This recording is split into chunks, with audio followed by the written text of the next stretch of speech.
Hi friends, வணக்கம். Welcome back to our channel டிடிஸ் cook book. இன்றைக்கி நம்ம சேனலில் குழம்பு வெரைட்டிஸ் தாங்க பார்க்க போகிறோம். இதில் பார்த்தீங்கன்னா சிக்கன் குழம்பு ரொம்ப ஈஸியாக நம்ம செய்ய போகிறோம். இப்போ வாங்க டைரெக்டாக வீடியோக்குள்ளே போயிடலாம். ஃபஸ்ட்டு ரெசிபியாக நம்ம பார்க்க போகிறது மொச்சை குழம்பு. இது கூட நம்ம முருங்கைக்காயும் சேர்த்து பண்ண போகிறோம். எப்படி செய்யுதுன்னு பார்க்கலாம். ஃபஸ்ட்டு வந்துட்டு மொச்சை கூட நான் வந்துட்டு முருங்கைக்காயும் சேர்த்து ஒரு விசில் விட்டு நம்ம இந்த காயை ரெடி பண்ணி எடுத்து வச்சுக்கணும். அடுத்ததாக ஒரு கடாயில் 2 டேபிள் ஸ்பூன் அளவு நல்லெண்ணெய் ஆட் பண்ணிவிட்டு இது சூடானதும் கடுகு, சீரகம், சோம்பு, அதுக்கப்புறம் பச்சை மிளகாய், கருவேப்பிலை இது எல்லாத்தையும் போட்டு தாளித்த பிறகு கூடவே நீட்டமாக நறுக்கிய பூண்டு சேர்க்கணும். இது கூடவே சின்ன வெங்காயம் சேர்க்கணும். இதுக்கு சின்ன வெங்காயம் சூப்பராக இருக்கும். கண்டிப்பாக நீங்களும் சின்ன வெங்காயம் போடுங்க. உப்பு சேர்த்து நல்லா வதக்கின பிறகு தக்காளி போடணும். தக்காளி கூட நான் வந்துட்டு கலருக்காக காஷ்மீரி சில்லி போட்டு பேஸ்ட் ரெடி பண்ணிக்கணும். இதையும் சேர்த்து பச்சை வாசனை போகிற வரைக்கும் நல்லா வதக்கி விட்டதுக்கப்புறம் மசாலா பொடி சேர்க்கணும். மஞ்சள் பொடி, மிளகாய் பொடி, தனியா பொடி, குழம்பு மிளகாய் பொடி இது எல்லாத்தையும் சேர்த்து நல்லா வதக்கி விட்டதுக்கப்புறம் நம்ம வேக வச்ச காயை ஆட் பண்ணணும். நம்ம வேக வச்ச தண்ணியும் இதில் சேர்த்து நல்லா கலந்து விட்டுறணும். இந்த குழம்புக்கு நம்ம தேங்காய் யூஸ் பண்ண போகிறதில்ல. அதுக்கு பதிலாக கசகசாவும் முந்திரி பருப்பையும் ஊற வச்சு நான் பேஸ்ட் ஆட் பண்ணியிருக்கேன். அதுக்கப்புறம் ஃப்ரெண்ட்ஸ் நம்ம புளியும் இதில் சேர்க்கலை. அதுக்கு பதிலாக நான் நாட்டு தக்காளி ஆட் பண்ணியிருக்கேன். அதில் இருக்கிற புளி டேஸ்ட்டே போதும். இப்போ பாருங்கள், இதுக்கு தேவையான தண்ணி, உப்பு எல்லாத்தையும் சேர்த்து நல்லா கலந்து விட்டுட்டு நல்லா கொதிச்ச பிறகு கொத்தமல்லியும் பெருங்காயத்தூள் போட்டு இறக்குனா சூப்பர் குழம்பு தயார். ரொம்பவே டேஸ்ட்டாக இருக்கும். மிஸ் பண்ணாமல் ட்ரை பண்ணுங்கள். அடுத்த ரெசிபி எப்படி செய்கிறதுன்னு பார்க்கலாம். என்னோட ஸ்டைலில் தட்டைப்பயிறு குழம்பு எப்படி சூப்பராகவும் டேஸ்ட்டாகவும் வைக்கிறதுன்னு பார்க்க போகிறோம். இதை நம்ம டைரெக்டாக குக்கரில் செய்ய போகிறோம். குக்கர் எடுத்து வச்சுருக்கேன். நல்லெண்ணெய் ஊற்றிக்கணும். இதில் வந்துட்டு கொஞ்சமாக கடுகு, வெந்தயம் இது 2 பொரிஞ்ச உடனே கருவேப்பிலை போட்டுக்கணும். கூடவே சின்ன வெங்காயம் சேர்த்து நல்லா இந்த மாதிரி வதக்கி விட்டுறணும். இதுக்கப்புறம் நம்மளுக்கு பிடிச்ச காய்கறி நான் வந்துட்டு முருங்கைக்காவும் கத்திரிக்காவும் இது கூட உப்பு சேர்த்து நல்லா வதக்கி விட்டுருக்கேன். அடுத்ததாக பூண்டு, வெங்காயம், தக்காளி, ஜீரகம், மிளகு இது எல்லாத்தையும் சேர்த்து தனியாக வதக்கிட்டு தேங்காயும் போட்டு வதக்கி வச்சுருக்கேன். அதை பேஸ்ட்டாக ரெடி பண்ணிவிட்டு இதில் ஆட் பண்ணிக்கணும். இது கூடவே மசாலா பவுடர், மஞ்சள் பொடி, மிளகாய் பொடி, குழம்பு மிளகாய் பொடி. அடுத்ததாக இது கூடவே ஒரு கப் அளவு புளித்தண்ணி சேர்க்கணும். இப்போ பாருங்கள், தட்டைப்பயிரை நைட்டே ஊற வச்சு வேக வச்சு எடுத்து வச்சுருக்கேன். இப்போ இந்த சமயத்தில் இதையும் போட்டு நல்லா கலந்து விட்டு உப்பை செக் பண்ணிக்கணும். இப்போ வந்துட்டு நம்ம டேஸ்ட் என்ஹான்ஸ் பண்ணி கொடுக்கறதுக்காக கொஞ்சமாக வெல்லம் போட்டு நல்லா கலந்து விட்டு குக்கரை மூடி ஒரு விசில் விட்டு எடுத்தால் சூப்பரான குழம்பு தயாருங்க. கண்டிப்பாக இது போல் ட்ரை பண்ணி பாருங்கள். அடுத்ததாக நம்ம பார்க்க போகிறது முள்ளங்கி சாம்பார் தான். ரொம்ப டேஸ்ட்டாகவும் ஈஸியாகவும் செய்ய போகிறோம். இந்த ருசியான சாம்பார் செய்கிறதுக்கு குக்கரில் 1/2 கப் அளவு ஊற வச்ச துவரம் பருப்பு, 2 தக்காளி, 2 வரமிளகாய், 6 பல்லு பூண்டு, 1/2 டீஸ்பூன் பெருங்காயத்தூள், 1/2 டீஸ்பூன் மஞ்சள் பொடி, இதுக்கு தேவையான தண்ணி சேர்த்து இதை வேக வச்சு நம்ம எடுத்து வச்சுக்கணும். இதுக்கு அடுத்து ஒரு கடாய் வச்சுருக்கேன். கடாயில் எண்ணெய் சேர்த்தோன்னே கடுகு, சீரகம், பச்சை மிளகாய், அதுக்கப்புறம் கருவேப்பிலை இது எல்லாமே நல்லா போட்டு வதக்கினோடனே 10லிருந்து 12 சின்ன வெங்காயம் போட்டுக்கணும். அதுதான் இந்த சாம்பாருக்கு செம்ம ருசியாக இருக்கும். வெங்காயம் வதங்கின உடனே நம்ம வந்துட்டு காய் சேர்க்கணும். நான் இங்கே முள்ளங்கி சேர்க்கிறேன். முள்ளங்கி நல்லா வதங்கின பிறகு புளி தண்ணி சேர்க்கணும். கூடவே மிளகாய் பொடியும் அதுக்கப்புறம் சாம்பார் பொடியும் சேர்த்து நல்லா கொதிக்க விட்டதுக்கப்புறம் நம்ம ரெடி பண்ண பருப்பை இந்த மாதிரி ஆட் பண்ணி கலந்து விட்டிங்கன்னா ரொம்ப ருசியான சாம்பார் தயார். கண்டிப்பாக ட்ரை பண்ணுங்கள். உங்கள் பிடிச்சவங்களுக்கும் ஷேர் பண்ணி விடுங்க. அடுத்த ரெசிபி நம்ம பார்க்க போகிறோம். இது வந்து பார்த்திங்கன்னா காய்கறி குழம்பு. எல்லா நாட்டுக்காயும் சேர்த்து செய்ய போகிறோம்.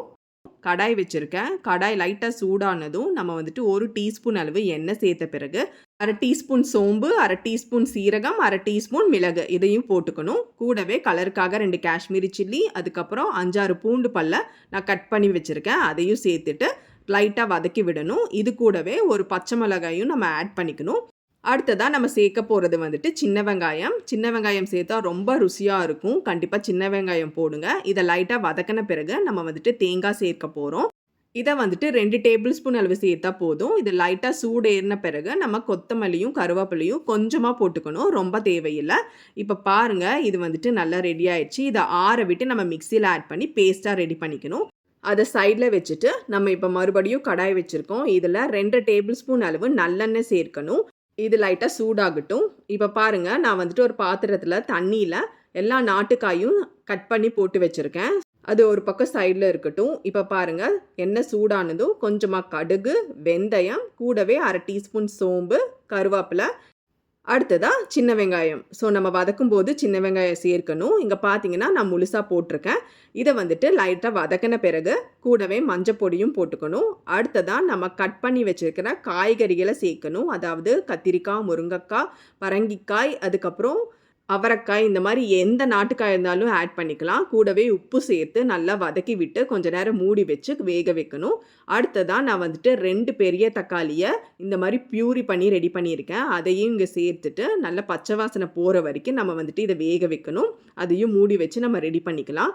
இப்போ பாருங்கள், எல்லாமே சூப்பராக ரெடி ஆயிடுச்சு. இப்போ நம்ம மசாலா பொடி சேர்க்கலாம்.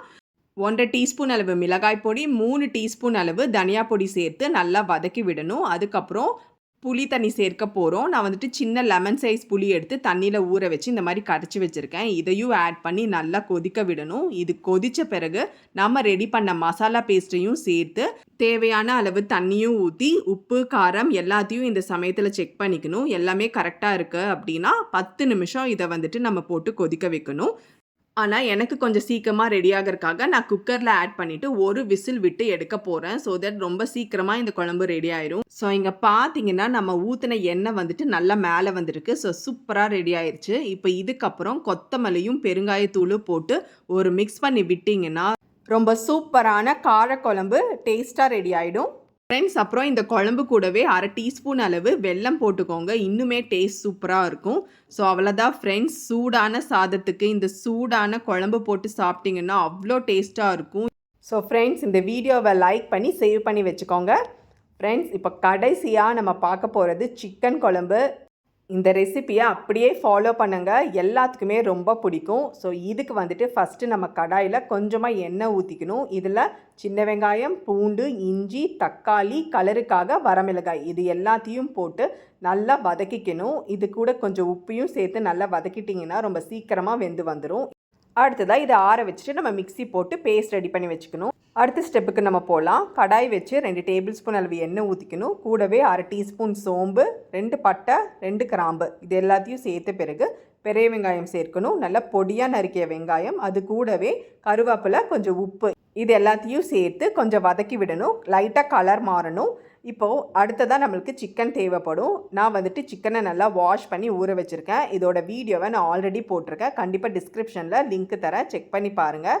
இப்போ அடுத்ததாக நம்ம வெங்காயம் வதங்கின பிறகு ரெடி பண்ண பேஸ்ட்டை ஆட் பண்ணிவிட்டு கொஞ்ச நேரம் வதக்கி விடணும். இதுக்கு அடுத்து நம்ம க்ளீன் பண்ணி வச்சுருக்கிற சிக்கனை இதில் சேர்க்கணும். நான் வந்துட்டு 1/2 கிலோ அளவுக்கு சிக்கனை ஆட் பண்ணியிருக்கேன். ஆனியன் தக்காளி பேஸ்ட்டு கூட நம்ம சிக்கனை நல்லா பெரட்டி விட்டதுக்கப்புறம் 2 to 3 மினிட்ஸ் நம்ம வந்துட்டு அப்படியே வச்சிடணும். இதுக்கடுத்து நம்ம மசாலா பொடி சேர்க்கணும்.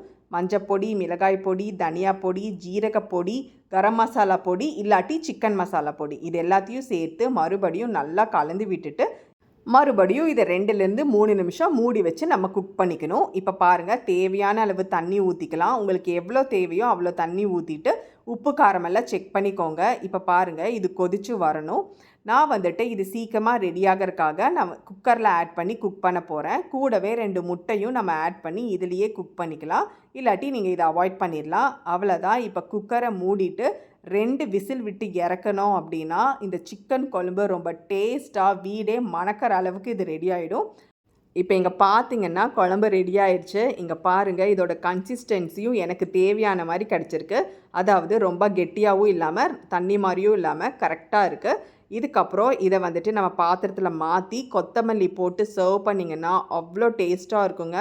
சூடான சாதத்தில் இதை போட்டு சாப்பிடும்போது ரொம்பவே சூப்பராக இருக்கும். இது வந்துட்டு கரெக்டாக வெந்து வந்திருக்கு. 2லேருந்து 3 விசில் விட்டால் போதும். சிக்கன் வந்துட்டு செமையாக வெந்து வந்துடும். கண்டிப்பாக இது போல் ட்ரை பண்ணி பாருங்கள். வீடியோவை சேவ் பண்ணி வச்சுட்டு உங்கள் ஃப்ரெண்ட்ஸ் அண்ட் ஃபேமிலிஸ்க்கும் ஷேர் பண்ணி விடுங்க. இப்போ கடைசியாக ஒரு சிம்பிள் ரெசிபி பார்க்க போகிறோம். இந்த சிக்கன் குழம்புக்கு முட்டை வறுவல் எப்படி பண்ணுறதுன்னு நம்ம பார்க்கலாம். கடாய் வச்சுட்டு எண்ணெய் ஊற்றினதுக்கப்புறம் கொஞ்சமாக சோம்பு, பட்டை, அதுக்கப்புறம் பெரிய வெங்காயம், உப்பு, இஞ்சி பூண்டு பேஸ்ட்டு இது எல்லாத்தையும் போட்டு நல்லா வதக்கணும்.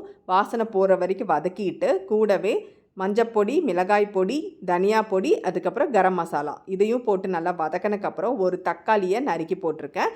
அதுக்கப்புறமா கொஞ்சமாக தண்ணி சேர்த்துட்டு இதை நல்லா வாசனை வர வரைக்கும் நம்ம வதக்கி விடணும். அதுக்கப்புறம் 4 முட்டையை நான் வந்துட்டு வேக வச்சுருக்கேன். முட்டையோட ஷெல்லை எடுத்துட்டு கட் பண்ணி இதில் பெரட்டி எடுத்தோன்னா ரொம்ப டேஸ்டான முட்டை வறுவல் தயாராகிடுங்க. கண்டிப்பாக இதை வந்துட்டு செஞ்சு பார்த்துட்டு எப்படி இருந்ததுன்னு எனக்கு கமெண்ட் பண்ணுங்கள். ஸோ அவ்வளோதான் ஃப்ரெண்ட்ஸ், எல்லா ரெசிபீஸும் உங்களுக்கு யூஸ்ஃபுல்லாக இருந்திருக்கும்னு நம்புகிறேன். இப்போ நீங்கள் போகிறதுக்கு முன்னாடி like, share and subscribe. Thank you.